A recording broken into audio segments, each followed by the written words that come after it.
welcome to the competition. To start off with, and we've done all of them before, we're going to play 2 games of touch with one defending team. Defending team's going to defend both games. Okay, we're going to have 1 minute, we're going to swap the teams around. All you've got to do is try to score over there. Spot on. Good, let's go. Red team, can you go stand there, just defending? Blue team, can you get that rock ball? Over there. Non-lips, can you get a rock ball? And you're attacking that.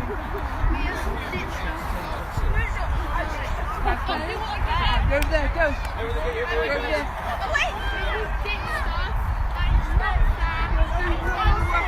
I might got to try and get this whole game. Good, where are you scoring? Oh, good, who are you defending?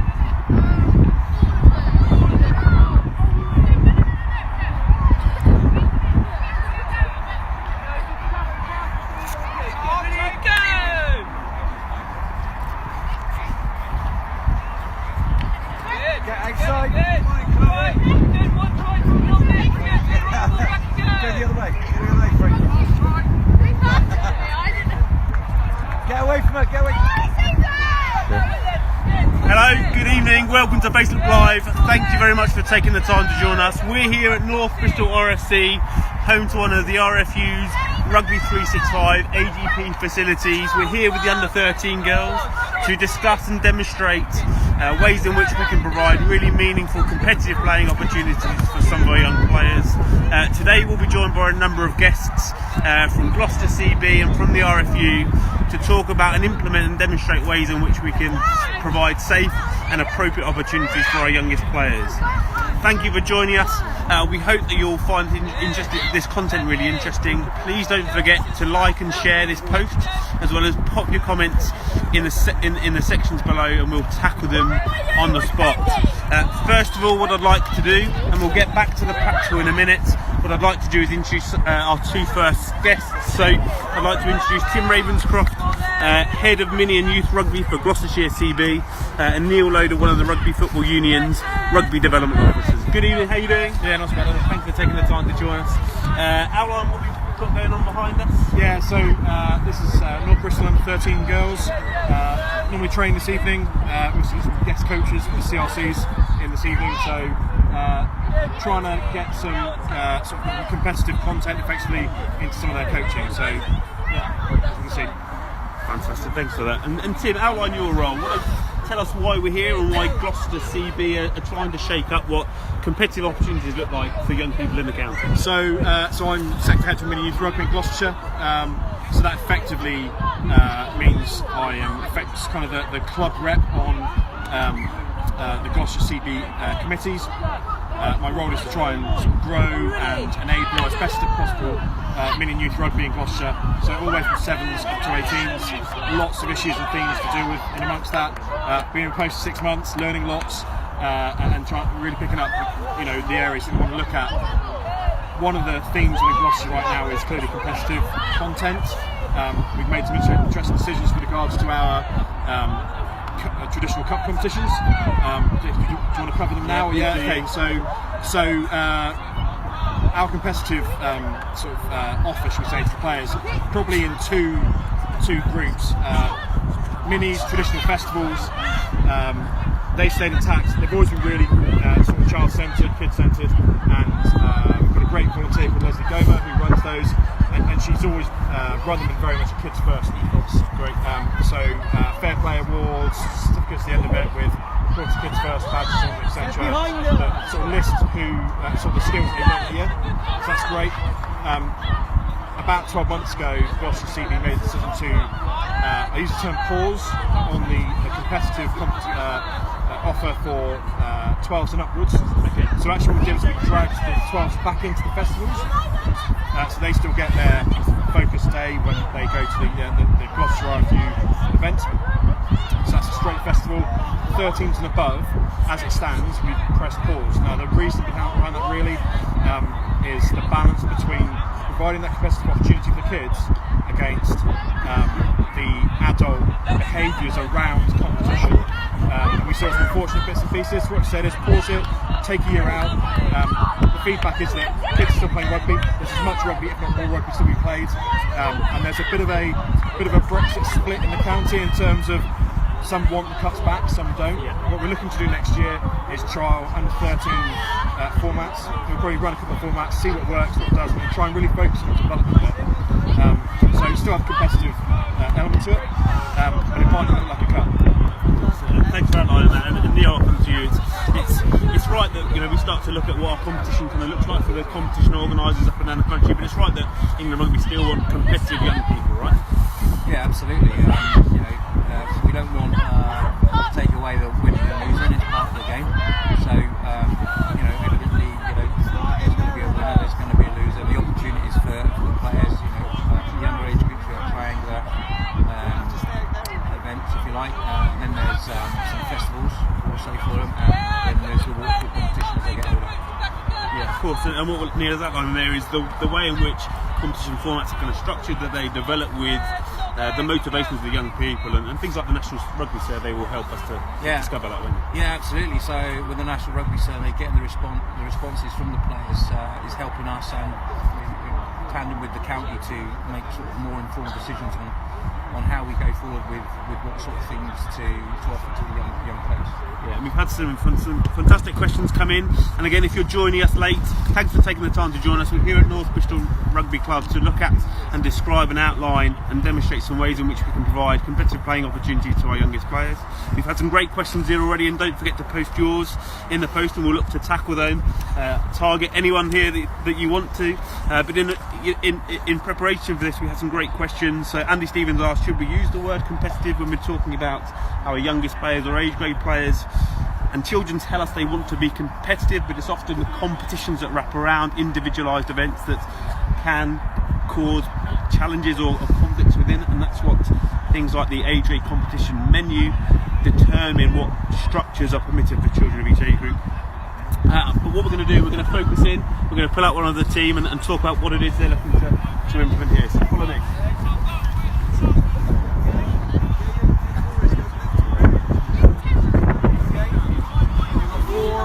We're joined by David and Heinrich, some of our community rugby coaches. So Heinrich, tell us what we do with these under 13 girls. Tonight we're just looking a little bit, working on the defensive structures, a little bit of defensive work, more basic and communicating with each other. What we're looking to do is get them to step out a little bit wider, invite them into the gap, and then step together to close that gap down. Great. Well, we're looking to, it looks like from the outside at least, looking to create two teams, red versus blue in this scenario. Correct. So how do we establish those early rules? So what we'd like to do is obviously split the teams nicely up. We give them a scoring point, so there is a little bit of competition. So we're trying to obviously one team's going to score more points than the other. Working together in those teams to obviously get the objectives, the basis of it. Fantastic. We touched on earlier, we still want rugby to remain equally as competitive, but sometimes shifting the focus away from X number of tries versus X number of tries can be beneficial for young players. Right? So what we'll do in this type of game scenario, we really are looking at the defence, so we'll actually reward good defence. So working together, so once they work together to step into the gap, we'll actually turn the ball over and say go on and play. There are many different ways you can change it in your game scenarios. Sport good behaviour, that's the way we look at it, not necessarily looking at scoring out all the time, which is good. Oh, this is going out of the way. So there's ways there. I like to say always reward good behaviour in a session, so whether they go through a gap and they're looking for a pass and support's there, reward them. If they score it, we're rewarding it, and things just like that. Fantastic, and it's those in-game kind of modifications play quite an important role, don't they, about assessing or observing certain actions or behaviours that players may or may not be doing, and making some adaptations to make it equally competitive and developmentally focused is really important. How do you think that impacts players? To them, well, to me, one, it shows good practice.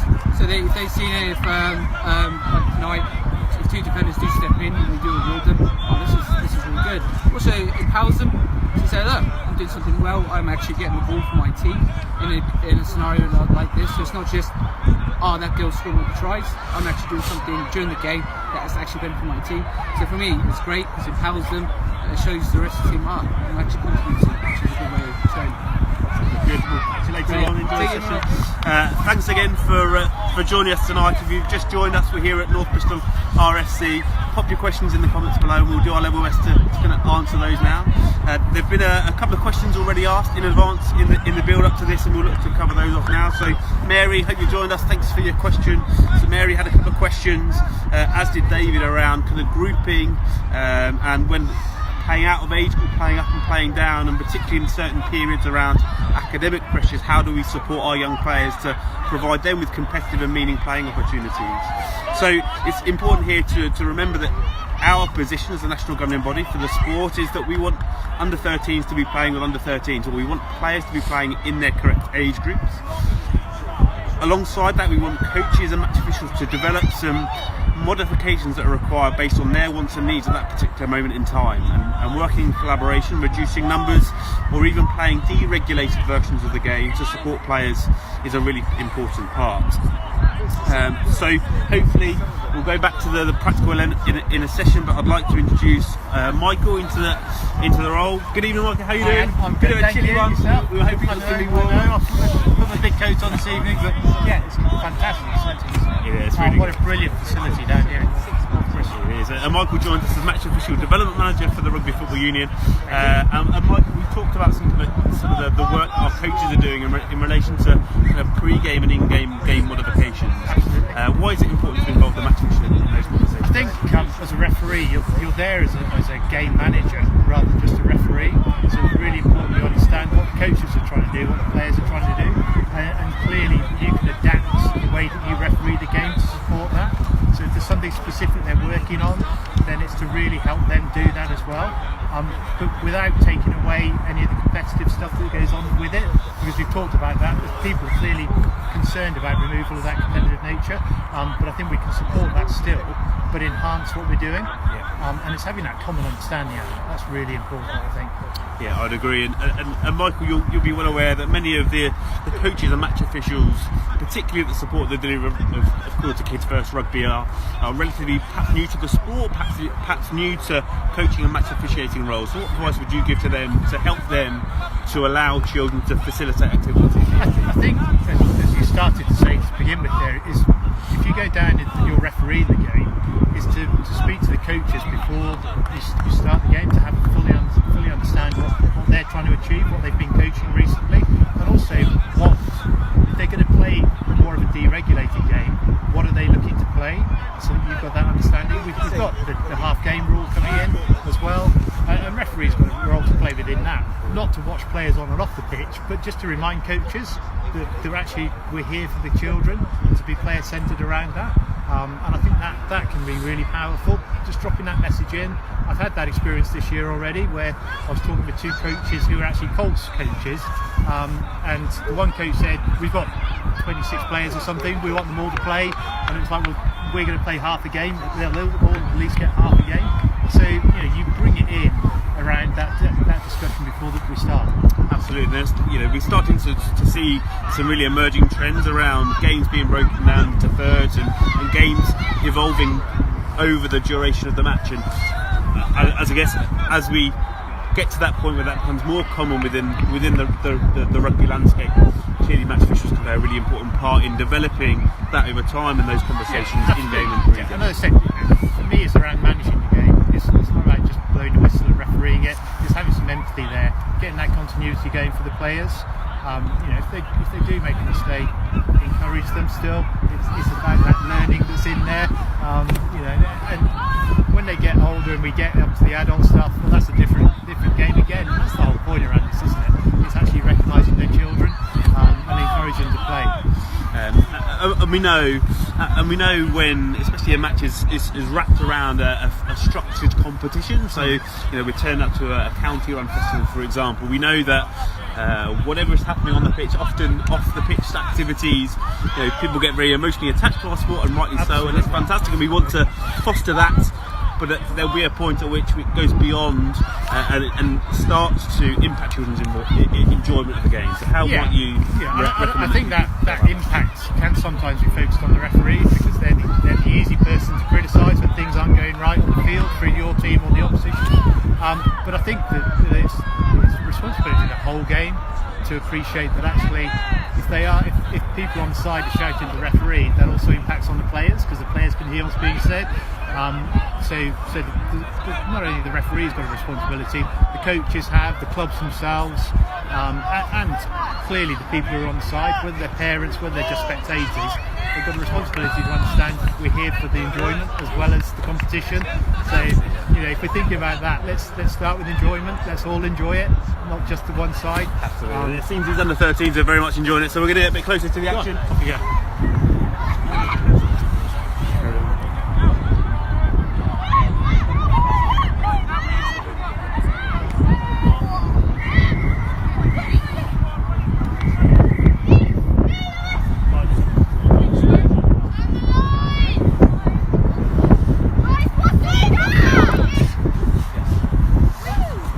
High route we've seen, we've got two teams here, and many people across the country will have either fixtures over the next couple of days or so, maybe this weekend. So if scorelines start to become slightly one-sided, and we've got occasions with that in the past, and also there's regulation to support that, we'll come back to that in a moment. How might you, in an in-game environment where it's Team A versus Team B are dominating from a scoreline perspective, how might you look to kind of manage that within the game? From a coaching point of view, the best thing I'll do is go to the other coach, speak to him, speak to the referee, talk about maybe mixing the teams up a bit, because once it gets to 60 points, no one's really benefiting from that situation. So if you start mixing it up, you almost become almost a trading game. It's still competitive, still a fixture, still good contests of possession, and they'll learn a lot more from that experience, learning to play with different girls as well. With the referee as well, he might add some slight rule changes as well to the game. So kick-off, I would say take away the kick-off, have the one team that's struggling to just tap the ball and pass from the halfway.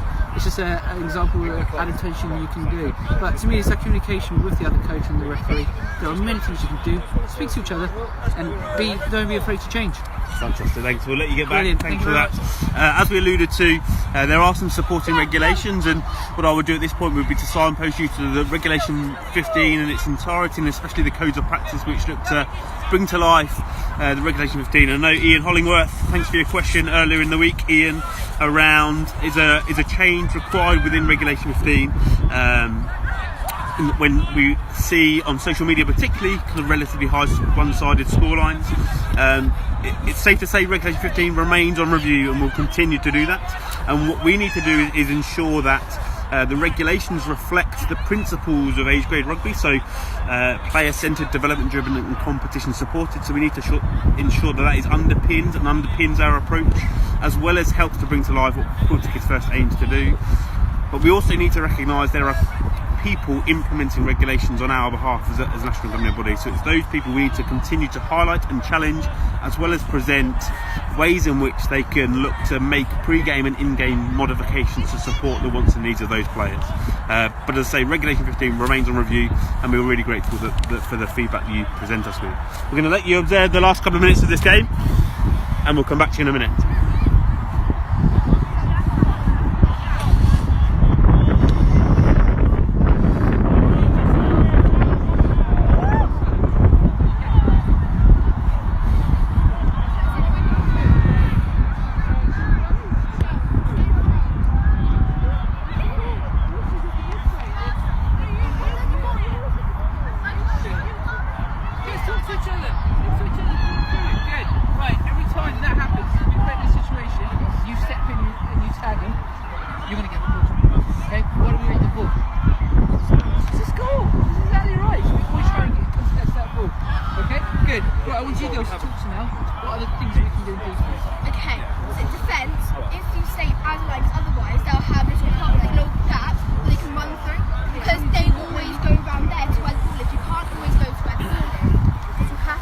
Stuff. We'll go back to some of the questions we had earlier in the week. So Adam Gillings, thank you for your question. So you asked us about the role of streaming, and it's fair to say that streaming doesn't support our approach to under 12 rugby in particular and below, and that's detailed within the age grade codes of practice. So we've got a responsibility as a game to start to challenge that, but also use some of the in-game and pre-game modifications. Sorry, we thought we were going to hit it there. To use some of the pre-game and in-game modifications that we've outlined and described that are becoming more and more frequent within the game to provide appropriate opportunities for all. The National Rugby Survey, and whilst we're sharing the details of that or the outcomes of that within this group, are starting to shape our decision making, and we've got to start to ask or answer the questions what the children want, and the National Rugby Survey is starting to outline and paint that picture for us. So take that information on board and consider how that is being brought to life in your own setting, and we'll continue to work with competition organisers and constituent bodies like Gloucestershire and county schools unions across the country to ensure their offer supports what children and young people are telling us. But Neil, how might adopting these principles, how might adopting the principles of age grade rugby, how might that help support, recruit and retain young players? Well, I think firstly the player-centred approach, so putting the children first, making sure that their wants and needs, you keep alluding to, are thought of and dealt with, if you like. And then the incremental approach, the development approach, and the way that we incrementally introduce the rules of the game ensures that the children are always learning but also being challenged as we go through their rugby journey. So just feel that those, and then again, supporting it through the competitions network, then I think that it's got a much better opportunity to keep engaged. And Tim, in light of the changes that you as a county are making, in light of the National Rugby Survey results that you've recently received, tell us what the next few months look like for Gloucester. Yeah, so specifically from our age grade competition perspective, our kind of review kind of continues, and we're looking to try and trial some stuff under 13s and really reinforce the good behaviours out there. And that's really, from my perspective, I think what we're looking to try and do is reinforce the great behaviours we see and let people know about them and share that good practice, and then help the other coaches who maybe aren't quite there yet to improve their, to bring those great behaviours that result in kids playing rugby, smiling and enjoying their rugby. One of the bits in amongst that we're doing, going back to the question about one-sided games, so we're going to try and do some work and effectively give coaches around Gloucestershire at age grade and kids first a toolkit, and we're going to say to them, if you can't play a game because you don't have enough players, we'll share players. And if and most clubs are doing that already anyway, but let's make sure that's high on the agenda for people, so that actually the kids on a Sunday morning don't get their game cancelled because one team's got 6, one team's got 12. Let's play 9 aside. Let's just play rugby, and that's really what it's all about. So we're going to try and put together this toolkit, modifications in game, stuff beforehand, communication, all these sorts of things are best practice. We've got to get it out to the clubs because it's not always being used. We'd love it to be. That's the kind of where we're heading really for next season. Fantastic. Thank you, and thank you to you for joining us on Quarter Kids First Facebook Live. This is the third in the series. It's great to have you join us here at North Bristol RFC on one of the Rugby 365 AGPs. Thank you to the club, the fantastic under-13s, and thank you to everyone that's joined us here today. Our last call from me really is to continue to challenge what it is you're doing and how you're looking to do it. We're looking to underpin the principles of age grade rugby and Quarter Kids First. Can you just remind us, Adam? Yeah, we've got a question, bear with us. About the flexibility of the age grade. How flexible are the age grade rules? Yes, really great question. So if you couldn't hear that, what is the flexibility of the age grade rules? So the way I can best describe it is each age grade presents a path, the furthest you can travel towards the adult game. What you can't do is go beyond the level at which is described within each age grade set of age grade rules. However, what you can do with a group of players is play any deregulated version of that. So a good example would be at under 13, contested scrum, under 13 boys, contested scrums are introduced. However, if your players don't feel confident and competent to apply that within a game on the first Sunday of their first under 13 game or the first weekend of the season, you can have a conversation pre-game to say my players aren't quite ready for that yet, so we can deregulate the game and not apply that rule. What you can't do is play fully contested scrums with pushing at under 12, because that goes beyond the limit or further towards the adult game than is permitted for children of that age group. So hopefully that answers that question. That's brilliant. But as a sport, we're very wedded to what it says on the under 10 rules of play. What we want, and I hope it's come across today, we want you to work with the match officials, work with the coaches that you're standing opposite, to prescribe, to create more age and stage appropriate activities for the young people that we're working with. Listen to what they're telling us from the results of things like the National Rugby Survey. Continue to do the stuff you're doing that puts the wants and needs of children first. Explore resources such as the Regulation 15 and the Age Grade Codes of Practice, and share your experiences on platforms such as the Course Kids First Facebook group. Thank you very much for taking the time to join us. Please help us listen to the wants and needs and the voices of our young players. The next National Rugby Survey is due out in May, I believe, so please keep an eye out for that. Thanks for taking the time to join us, and we'll see you again soon.